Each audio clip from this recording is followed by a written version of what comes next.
এরকম ফকটা চা খেলে হবে? এখন যে চিনির দাম আর চা খেয়েছো দাদা খেলো আর ফকটা পেয়ে গেলাম ক্যাফে চা খেললাম এই দাদা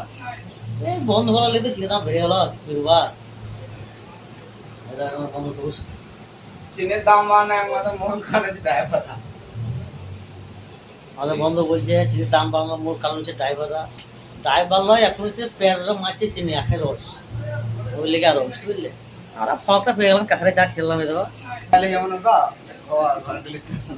ভাইরালি যেমন তো ভাই মানে ছাড়লে ভাইলা 3 মিলিয়ন যাবে তো 3 মিলিয়ন চাল না 3 মিলিয়ন দাম চা করতে বন্ধ করো তাহলে চিনি দাম কমবে না ঠিক আছে কি বলছো ড্রাইভারে বাড়াইলো এরকম ফকটা চা খেলে হবে চিনির দাম জানো তখন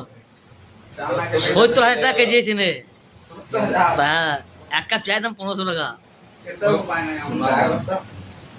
হবে সোনার দামে হয়ে গেল ও চালবে না জানা চা খাওয়াটা একটু সবাই বন্ধ করো।